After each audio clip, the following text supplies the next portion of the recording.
Hi மக்களே, எல்லாரும் எப்படி இருக்கிறீங்க? இது விசி எக்ஸ்ப்ளோரர், நான் வினோ. ஓகே மக்களே, இன்றைக்கி நம்ம வீடியோவில் ஒரு கோட்டை பற்றி தான் பார்க்க போகிறோம். எந்த கோட்டை? ஈரோடு கோட்டை. என்னது ஈரோட்டில் கோட்டையா? நான் அதை பற்றி கேள்விப்பட்டதில்லை, அதை பார்த்ததும் இல்லையே அப்படின்னு சொல்லிட்டு உங்களில் பல பேர்த்துக்கு கேள்வி எழும்பலாம். ஆமாம் மக்களே, ஈரோட்டில் கோட்டை இப்போ இல்லை, ஆனால் இருந்தது.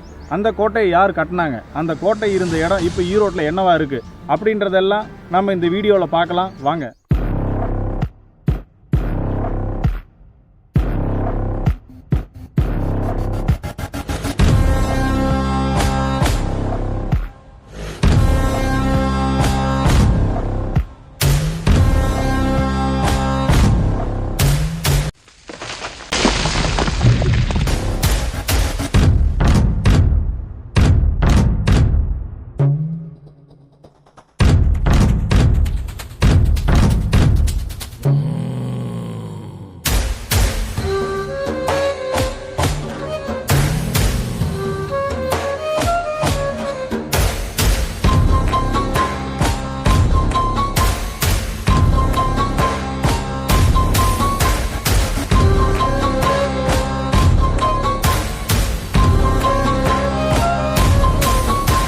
வரலாறு ரொம்பவுமே அற்புதமானதுங்க. இன்னைக்கு சாதாரணமாக இருக்கிற இடங்கள் வரலாற்றை புரட்டி பார்த்தோம்னா அது மிக முக்கிய மாற்றங்களை ஏற்படுத்தின ஒரு இடங்களாக இருந்திருக்க கூடுங்க. ஒரு ஊரோட பெயர் அல்லது ஒரு நாட்டோட பெயர் வரலாற்றில் அது ஏற்படுத்திய முக்கிய நிகழ்வின் காரணமாகவோ அல்லது வரலாற்று நாயகர்களின் நினைவாக கூட அந்த ஊருக்கு அந்த பெயர் வைக்கப்பட்டிருக்கலாங்க. நம்ம ஈரோடை பொறுத்தவரையிலையும் ஆன்மீக ரீதியாக ஒரு பெயர், புவியியல் ரீதியாக ஒரு பெயர் சொல்லப்படுதுங்க. புவியியல் ரீதியாக என்ன சொல்கிறாங்கன்னா, அனைவரும் அறிந்த ஈரோடை, அதாவது பெரும்பாளையம் கால்வாய் திட்டம், இந்த பக்கம் காளிங்கராயன் கால்வாய், இந்நகரில் 2 நீர்வழி தடங்கள் இருந்ததன் காரணமாகவே ஈரோடை அப்படின்றது நாளடைவில் மருவி ஈரோடு அப்படின்னு வந்ததா ஒரு குறிப்பு நமக்கு சொல்லுது.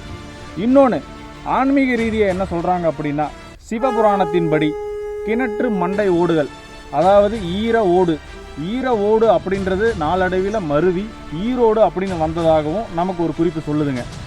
ஈரோடை அப்படின்ற சொல்லும் ஈரோடும் கொங்கு மண்டலத்தின் ஒரு முக்கியமான இடம் அப்படின்றது கிபி 12ஆம் நூற்றாண்டிலேயே சொல்லியிருக்கிறாங்க அப்படின்னு சொன்னால் அது மிகையாகாதுங்க. அதை எப்படி சொல்கிறாங்க? பாலசுந்தர கவிஞர் அப்படிங்கிறவர் 12ஆம் நூற்றாண்டில் ஒரு பாடல் எழுதியிருக்கிறாரு. அந்த பாடல் வரிகளின் மூலமாக சீரிய செங்கமல பாய மேவு திருவெளி மிக்காரிரு ஓருடன் கூடி கலந்தங்கவர் பொறுப்பர் போரியல் வேல்விழி யார் தாரணி நாயகன் பொன்னொரு பூமாரி பொழிந்து மீரோடை சூழ் கொங்கு மண்டலமே அப்படின்னு பாடியிருக்கிறாரு. இந்த பாடல் வரிகளின் மூலமாக கொங்கு மண்டலத்தின் ஒரு மிக முக்கியமான இடமாக ஈரோடு இருந்தது அப்படின்னும், ஈரோடை சூழ் கொங்கு மண்டலமே அப்படின்ற வரியின் மூலமாக கொங்கு மண்டலத்தின் மையத்தில் ஈரோடு அமைந்திருந்தது அப்படின்னு சொல்லிட்டோம். ஈரோடு கொங்கு மண்டல சதகத்தின் மூலமாக நமக்கு தெரியப்படுத்துகிறாங்க. இவ்வளவு நேரம் நம்ம பார்த்தது எல்லாமே ஈரோட்டின் பெயர் காரணம் மட்டுமே மக்களே. இப்போ நம்ம அந்த கோட்டையை பற்றி பார்க்கலாம்.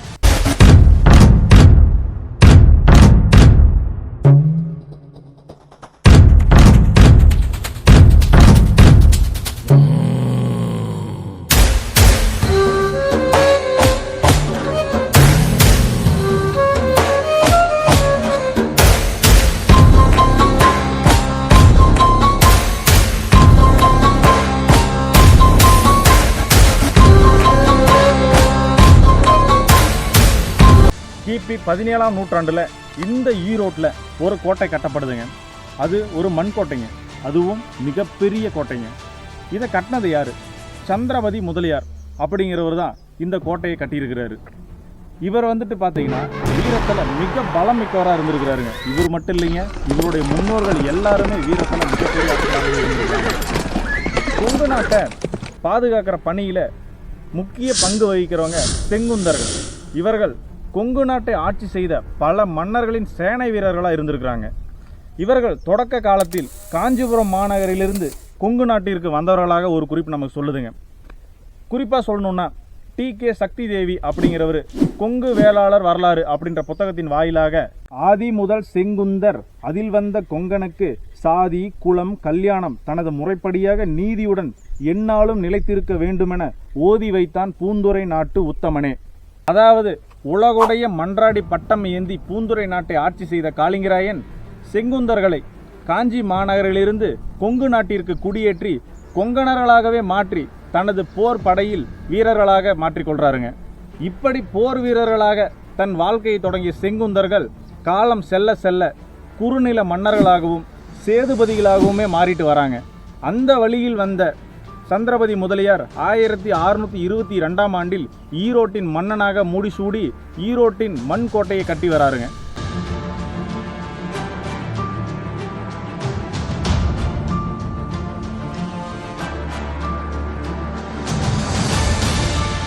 இப்போ இருக்கிற ஈரோடை பற்றி நம்ம எல்லாத்துக்குமே நல்லா தெரியுங்க. தமிழ்நாட்டிலேயே மிகப்பெரிய பேருந்து நிலையம், இந்தியாவிலேயே கேன்சர் சென்டர் முதலில் உருவாக்கப்பட்ட ஒரு இடம், சினிமா திரையரங்குகள், பெரிய பெரிய ஜவுளி கடைகள், பூங்காக்கள், மருத்துவமனைகள். அது மட்டும் இல்லைங்க, உலகிலேயே மஞ்சளுக்கு புவிசார் குறியீடு வாங்கிய ஒரே மாவட்டம் நம்ம ஈரோடுங்க. தமிழ்நாட்டில் இருக்கக்கூடிய மிக முக்கிய மாநகரத்தில் ஒன்று ஈரோடு. இந்த ஈரோட்டில் இதெல்லாம் இருக்கிற இந்த இடம் சுமார் 400 வருஷத்துக்கு முன்னாடி எப்படி இருந்திருக்கும்?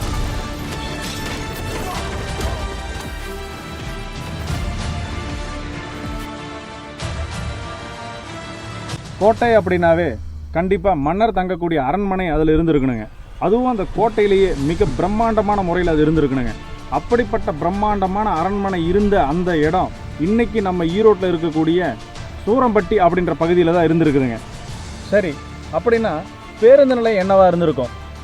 இன்னைக்கு என்னோட வண்டி முன்னாடி போகணுமா இல்லை உன்னோட வண்டி முன்னாடி போகணுமான்னு சொல்லிட்டு ஓட்டுன வீரர்கள் போட்டி போடுற அந்த இடம் சுமார் 400 வருஷத்துக்கு முன்னாடி போர் வீரர்கள் பயிற்சி பெறும் இடமாக தான் இருந்திருக்குதுங்க. மன்னர்களும் சேனாதிபதிகளும் அல்லது சேதுபதிகளும் ஓய்வு பெறும் இடமாகவே இப்போ இருக்கக்கூடிய விஓசி பார்க், அதாவது வஉசி பூங்கா இருந்திருக்குதுங்க. 1626ஆம் ஆண்டு சந்திரபதி முதலியார் பெயர் பொறிக்கப்பட்ட ஒரு கல்வெட்டு அந்த வஉசி பூங்கா இருந்த இடத்துல நமக்கு கிடச்சிருக்குதுங்க. இவ்வளவு பிரம்மாண்டமாக ஒரு கோட்டை இருந்திருக்குது. அப்படிப்பட்ட பிரம்மாண்டமான கோட்டையில் ஒரு போர் கூட நடந்தது இல்லையா? அந்த போரை கைப்பற்ற வேற எந்த மன்னர்களும் வந்தது இல்லையா அப்படின்னு கேட்டிங்கன்னா அது எல்லாத்துக்குமே பதில் சொல்லக்கூடிய ஒரு வகையில் மதுரையை ஆண்ட திருமலை நாயக்கர் கொங்கு நாட்டின் பல மன்னர்கள் கிட்ட கப்பம் வாங்கி அவர்களை எல்லாத்தையுமே பாளையக்காரர்களாக மாற்றி வச்சுருந்தாருங்க. ஆனால் நம்ம ஈரோட்டை ஆண்ட சந்திரபதி முதலியார் அவருக்கு கப்பம் கொடுக்கவும் இல்லை, அதுக்காக அவர் அடங்கி போகவும் இல்லைங்க. கொங்கு மண்டலத்தின் வரி வசூலிக்க திருமலை நாயக்கரின் படை தளபதியான ராமப்பையன் ஈரோட்டில் தங்கி சுற்றி உள்ள பாளையக்காரரிடம் வரி வசூல் செஞ்சு வராருங்க. இந்த மாதிரியான சூழ்நிலையில் சந்திரபதியை போல வரி கொடுக்காத மன்னர்களை வந்துட்டு கைது செய்து சங்ககிரி கோட்டைக்கு அழைச்சி போகிறாங்க. அப்போ அந்த சங்ககிரி கோட்டையில் சந்திரமதியை வீழ்த்த திட்டம் ஒன்று போடப்படுதுங்க. அதன்படி கிபி 1628 ஈரோட்டில் முதல் முறையாக போர் நடக்குதுங்க. அதுவும் மிகப்பெரிய போருங்க. இந்த போரில் சந்திரபதி முதலியார் கொல்லப்பட்டு அந்த ஈரோடு கோட்டை திருமல நாயக்கரின் தளபதியான ராமப்பையன் கைக்கு போகுதுங்க. இந்த போரில் சந்திரமதி மட்டும் இல்லைங்க, அவரோட உறவினர் மற்றும் குடும்பத்தினர் அனைவருமே கொல்லப்பட்டதாக சொல்லப்படுதுங்க. இப்போ இந்த ஈரோடு வாரிசு இல்லாத நகரமாகவே மாறி போச்சுங்க. சந்திரபதி முதலியார் என்ற மன்னர் கட்டிய மண்கோட்டை திருமலை நாயக்கர் படையால் கைப்பற்றப்பட்டு போரின் போது ஏற்பட்ட சிதலங்களை சீரமைத்து மீண்டும் கோட்டையாக மாற்றப்பட்டதுங்க. இந்த மாதிரியான சூழ்நிலையில் 1656 மதுரை திருமலை நாயக்கரின் கோட்டையின் மீது மைசூர் மன்னர் கண்டீவ நரசராஜாவின் தலைமையில் தளபதி ஹம்பையன் என்பவர் போர் புரியணும் அப்படின்றதுக்காக ஈரோடு வழியாக மதுரையை நோக்கி போய் கொண்டிருக்கிறாருங்க. திருமலை நாயக்கரின் தம்பியான குமாரமுத்து நாயக்கரும் திண்டுக்கல் அரங்கண்ண நாயக்கர் இவங்க 2 பேரும் சேர்ந்து மதுரையை நோக்கி படையெடுத்து போய் கொண்டிருக்கிற அந்த மைசூர் படையை ஈரோட்லேயே தடுத்து நிறுத்தி அவங்கள விரட்டி அடித்து தன்னோட வெற்றி வாகை சூட்டி கொள்றாங்க.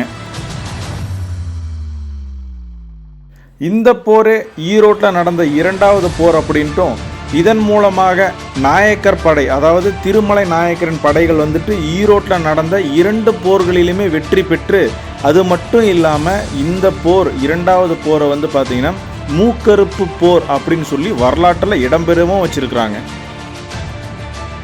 இந்த 2 போர்கள் மட்டும்தான் ஈரோட்டில் நடந்துச்சா அப்படின்னு பார்த்தோம்னா இல்லை மக்களே. அடுத்தது உடனே பார்த்தீங்கன்னா 3வது போரும் நடக்குதுங்க.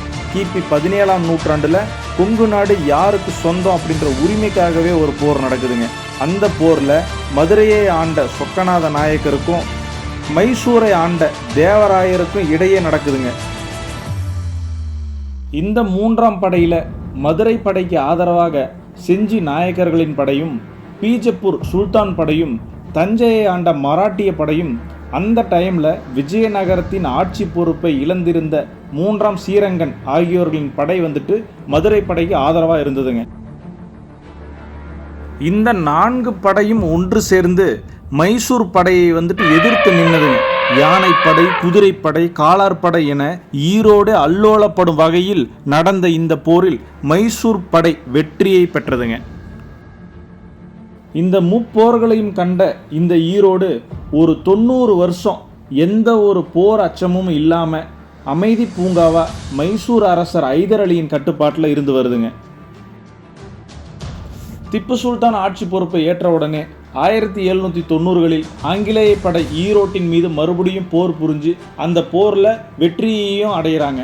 இந்த ஆங்கிலேய படைக்கு தலைமை வகிச்சது யாருன்னு பார்த்தீங்கன்னா தளபதி மெடாஸ் அப்படின்னு சொல்லப்படுதுங்க.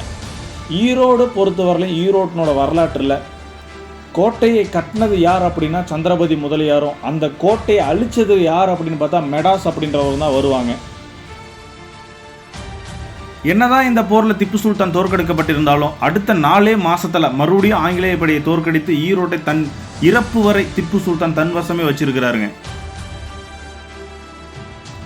கிபி 1878 தாங்க ஈரோட்டில் இந்த துயர சம்பவம் நடக்குது. அது என்ன அப்படின்னா, மிக பிரம்மாண்டமான அகலி சூழ்ந்த மண்கோட்டை ஆங்கிலேய படையினால் நடைபெற்ற போரில் இடிக்கப்பட்டு ஆங்கிலேயர்கள் ஈரோட்டை தன் வசத்தில் கொண்டு வராங்க. போரில் மரணம் நிகழ்ந்தாலும், அவர் கட்டிய கோட்டை இல்லாது போனாலும், கோட்டையை கட்டி ஈரோட்டை ஆட்சி செய்த சந்திரபதி முதலியாரின் நினைவுகள் இன்னும் மிச்சமிருக்கும் வகையில் கோட்டை இல்லாவிட்டாலும் கோட்டை பகுதி என்றே நூற்றாண்டுகள் கடந்தும் அழைக்கப்படும் ஈரோடு இன்னும் பல மறைந்திருக்கும் வரலாறுகளை கொண்டது.